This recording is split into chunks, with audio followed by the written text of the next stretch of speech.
संविधान में सामाजिक न्याय के लिए आरक्षण की व्यवस्था की गई, लेकिन कांग्रेस समेत कुछ पार्टियों ने इसका इस्तेमाल वोट बैंक को साधने और तुष्टीकरण की राजनीति के लिए किया।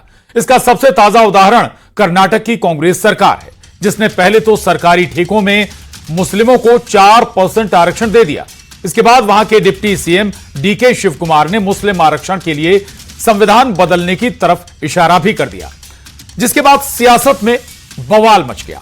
बीजेपी ने आरोप लगाते हुए कहा कि संविधान की रक्षा करने का ढोल पीटने वाली कांग्रेस खुद इसकी धज्जियां उड़ा रही है। इस मुद्दे पर संसद में भी जोरदार हंगामा हुआ। कांग्रेस अध्यक्ष मल्लिकार्जुन खड़गे ने कहा कि कोई संविधान को नहीं बदल सकता। खड़गे यह भी कहते हैं कि डीके शिव कुमार के बयान को तोड़ मरोड़ कर पेश किया गया है। पहले रिपोर्ट दिखाते हैं आपको, फिर करेंगे इसी पर चर्चा। 4% रिजर्वेशन, 100% सियासी tension. Whatever on quota, there are so many judgments which has gone on the different states, and after any judgments come, constitution amendments have taken place. पर कम्युनल कोटे के नाम पर जो है वो कॉन्स्टिट्यूशनल कपट करने की कोशिश कांग्रेस पार्टी कर रही है। They made up their mind that they don't want the house to function. It's been many days now. They find some excuse or other. Shiv Kumar का बयान संसद में घमासान। और ये लोग बड़े संविधान के रक्षक बनते हैं और ये लोग संविधान की रक्षा करने की बात सारे देश को बताते हैं, ढोल पीटते हैं, वो संविधान की धज्जियां उड़ाते हैं। ये इसके लिए हम लोग संविधान जो डॉक्टर बाबा साहब अम्बेडकर ने बनाया वो कोई बदल नहीं सकता। रिजर्वेशन की कोई खत्म नहीं कर सकता। आरक्षण पर नया खेल, कांग्रेस का सेल्फ गोल। और इसलिए जब गरीबों के आरक्षण की बात होती है तो बात समझ में आती है, लेकिन धर्म के आधार पर आरक्षण की बात समझ में नहीं आती। ये तुष्टीकरण के अलावा और कुछ नहीं हो सकता। 4% जो ठेके होते हैं उसमें ठेके में आरक्षण देने का काम किया है और मैं समझता हूं कि इसमें किसी प्रकार की कोई दिक्कत नहीं है। कर्नाटक में मुस्लिम ठेकेदारों को 4% का आरक्षण दिया गया है, जिस पर कर्नाटक के deputy CM DK Shivakumar ने मुस्लिम आरक्षण के लिए संविधान संशोधन की तरफ इशारा किया, जिस पर बवाल मच गया। संसद में जेपी नड्डा ने कांग्रेस को घेरा। उधर मल्लिकार्जुन खड़गे ने कहा कि हम संविधान बचाने के लिए हैं। आखिर क्यों कर्नाटक में आरक्षण के लिए संविधान में बदलाव की कोशिश की जा रही है? क्या कांग्रेस आरक्षण के सहारे एक वर्ग विशेष को साधना चाहती है? आज इसी पर करेंगे महाडिबेट में चर्चा।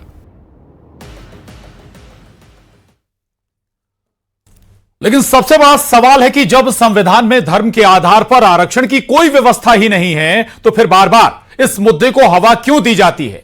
क्या वाकई इसके पीछे वोट बैंक और तुष्टीकरण वाला एंगल है? आज इसी पर करेंगे महाडिबेट में चर्चा, लेकिन पहले सवालों पर डालते हैं नजर। और हमारे आज के बड़े सवाल हैं, क्या मुस्लिमों को साधकर ही होगा कांग्रेस का हित? मुस्लिमों के बगैर क्या कांग्रेस की सियासत आगे नहीं बढ़ेगी? दूसरा सवाल है, वोट बैंक के लिए तुष्टीकरण वाला एंगल आखिर क्यों? यानी वोट के लिए कुछ भी करेगा। तीसरा और आखिरी सवाल, क्या आरक्षण से ही देश की राजनीति चलेगी? आरक्षण पर तमाम बार सियासी घमासान हुआ है, सियासी उलटफेर भी हुआ है और एक बार फिर यह मुद्दा सामने। तीनों महत्वपूर्ण सवाल हैं जिनको हम चर्चा का अहम हिस्सा बनाएंगे, लेकिन सबसे पहले आपको अपने बेहद खास मेहमानों से मिला देते हैं। हमारे साथ तौकीर निजामी साहब रहेंगे, मुस्लिम स्कॉलर। स्वदेश शर्मा जी, प्रवक्ता कांग्रेस, हमारे साथ मौजूद हैं। स्वागत आपका स्वदेश शर्मा जी। शरद जोशी जी, वरिष्ठ पत्रकार। डॉक्टर राकेश गोयल जी, राजनीतिक विश्लेषक, स्वागत आप दोनों का। डॉक्टर दुर्गेश केसवानी जी, प्रवक्ता बीजेपी, आपका भी बहुत स्वागत है।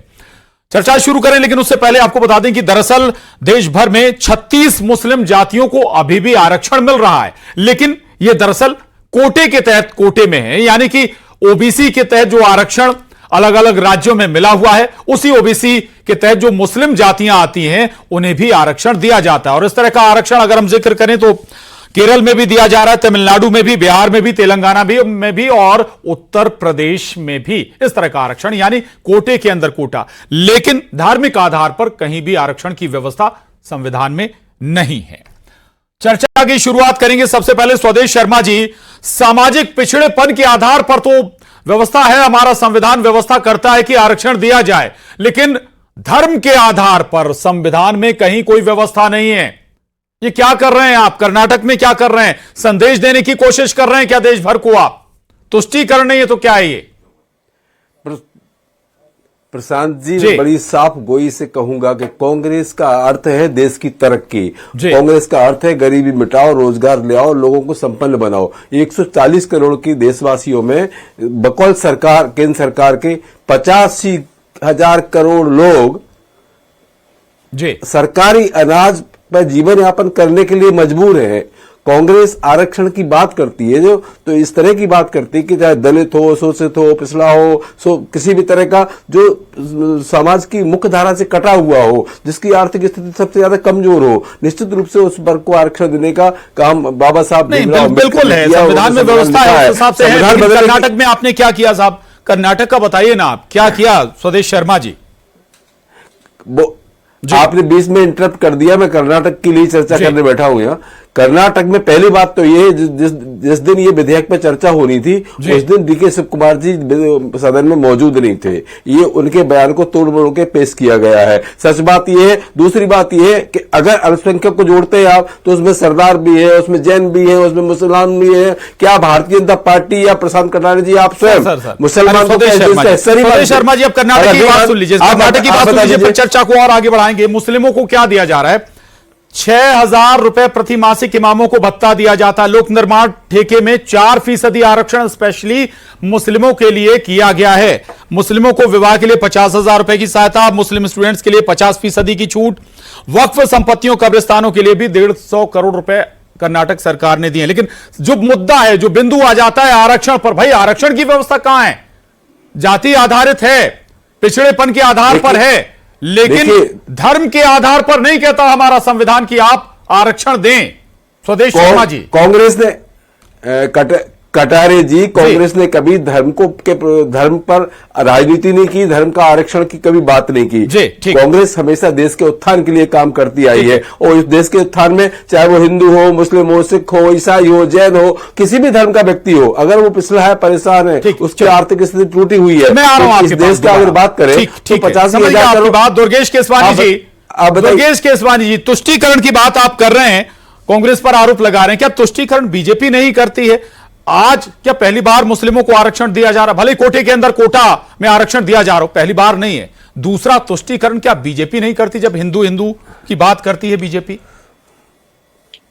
देखिए प्रशांत जी, आप उस कांग्रेस से क्या विश्वास कर सकते हो जिसने देश का बंटवारा ही मजहब के आधार पर करने का काम किया। उन्होंने जिसको शरीयत माननी थी उनको पाकिस्तान की तरफ कर दिया, और जिनको कानून मानना था, संविधान को मानना था, वो हिंदुस्तान की तरफ हो गए। और अब हिंदुस्तान में भी आप देखेंगे कि प्रदेश में अलग से 4% देने की, क्योंकि कांग्रेस एक विशेष वर्ग की राजनीति करती है, वो हमेशा ही टुकड़ा टुकड़ा दल के साथ खड़ी होती है। और इनके जो पूर्व के प्रधानमंत्री मनमोहन सिंह जी थे, वो हमेशा ही कहते थे कि सबसे पहले जो खजाने पे अधिकार है वो अल्पसंख्यकों का है। तो ये तो इन करते ही एक विशेष वर्ग की राजनीति है, और उसके लिए अब वो संविधान बदलने के लिए बात कर रहे हैं। अब संविधान बदल रहे हैं तो वो किताब वाले